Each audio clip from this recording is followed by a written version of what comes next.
Sumainyo ang Panginoon at sumaiyo rin ang pagpapahayag ng mabuting balita ni Jesucristo ayon kay San Lucas. Papuri sa iyo, Panginoon. Noong panahong iyon, sinabi ng Panginoon, ipalagay natin kayo'y may aliping nag-aararo o nagpapastol kaya ng tupa. Pagkagaling niya sa bukid, sasabihin ba ninyo sa kanya, halika at nang makakain ka na? Hindi. Sa halip ay ganito ang sinasabi ninyo, ipaghanda mo ako ng hapunan, magbihis ka at silbihan mo ko habang ako'y kumakain. Kumain ka pagkakain ko. Pinasasalamatan ba ang alipin dahil sa ginawa niya ang iniutos sa kanya? Gayon din naman kayo, kapag nagawa na ninyo ang lahat ng iniutos sa inyo, sabihin ninyo, kami mga aliping walang kabuluhan, tumupad lamang kami sa aming tungkulin. Ang mabuting balita ng ating kaligtasan. Pinupuri ka namin, Panginoong Hesukristo. Magsiupo ang lahat. Magandang hapon pong muli sa ating lahat at maraming salamat po sa inyong pagpapasyang tapusin ang maghapon sa hapag ng Panginoon. Matapos po ang biyaya ng magandang panahon at nakumpleto natin o naisagawa natin, kumbaga, ang mga dapat nating isakatuparan sa maghapong ito. Nauso po, hanggang ngayon uso pa rin naman, no? Yun hong the word entitlement.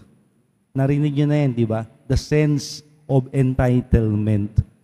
Ito ho'y maraming larawan, maraming kahulugan, ngunit ang pangkaraniwang pakahulugan ng pagsinabing the sense of entitlement, meron tayong tendency pagmamalaki na it's a privilege. Karapatan ko ito, karangalan ko ito, sense of entitlement. Na, kung baga I deserve it. No? Akin to. Halimbawa, tiyak narinig yun na ho yun, the sense of entitlement. Halimbawa, tayo ho'y nabigyan ng trabaho, tinanggap sa trabaho, at nung tinanggap sa trabaho, pinagkatiwalaan ng ganitong responsibilidad, tayo'y nakapasok ng malaking kita sa ating korporasyon, sa pamahalaan. Bakit hindi? May naambag tayong magandang katangian at karangalan sa ating korporasyon o sa ating pinaglilingkuran. The tendency is we deserve something in return. A sense of entitlement. Na ang laki ng hirap ko, laki ng ambag ko, ako lang nakagawa niyan, hindi na nagawa ng iba, kaya I deserve something in return. No. Yun hong halimbawa promotion o kaya bonus, lalo na't malapit na hong December, di ba? Lahat to tayo nag-iisip ng bonus. Sana malaki bonus niyo. No. Well, wala akong masama sa ganung bagay. No? Normal ho yun. Kaya lang, kung atin hong ilalapat ito sa turo ng ating Panginoon, lalo na sa Ebanghelyo ngayon, meron siyang basic na pagpapaalala sa ating lahat. Na anuman ang ating katayuan, anuman ang ating katungkulan, dalawang bagay ang huwag nating kakalimutan. Una, ang pagpapakumbaba at ang pagtitiwala na sa na tayo'y naging katiwala. Dalawang bagay. Pagpapakumbaba at ang tiwala na hindi natin sisirain, bagkus papahalagahan dahil tayo'y pinagkatiwalaan. Nasa lahat ng larangan, hindi natin dapat kalimutan. Anumang antas natin sa lipunan o sa pamilya, dalawang katangian nawa ang laging sumasalamin sa ating katayuan. May pagpapakumbaba at mayroong pagpapahalaga sa tiwala.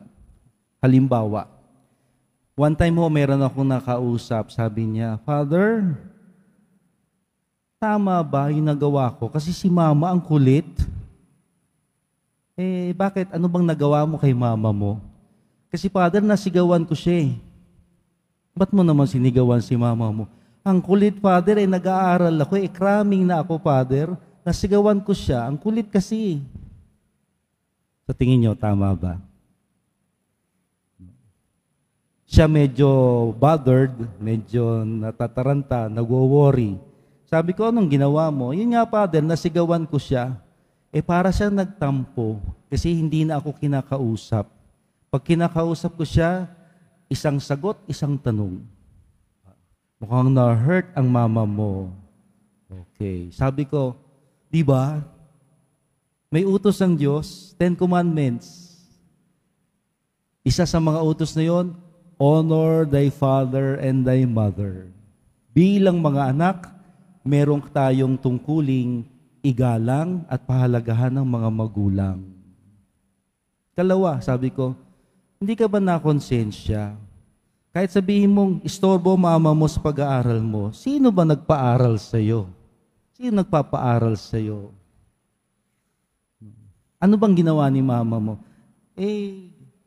Meron ho siyang binibigay na pagkain kasi nagpupuyat ako, Father. Gusto niya inumin ko yung pagkain na yon, kainin ko at inumin. Sabi ko, gulo, istorbo.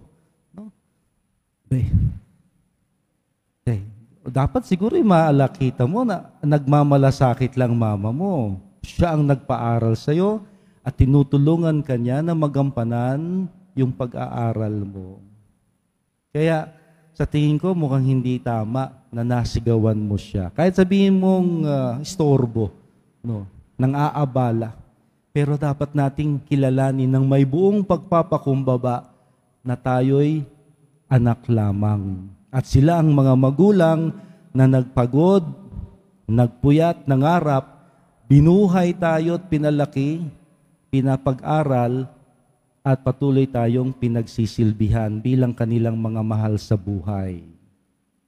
At bilang mga mabubuting anak, dapat nating pahalagahan yung tiwala nila na yung mga pangarap nila noon, baka si mama mo nga hindi nakatapos ng pag-aaral kaya tinutulungan kanya ngayon na matapos ang pag-aaral mo.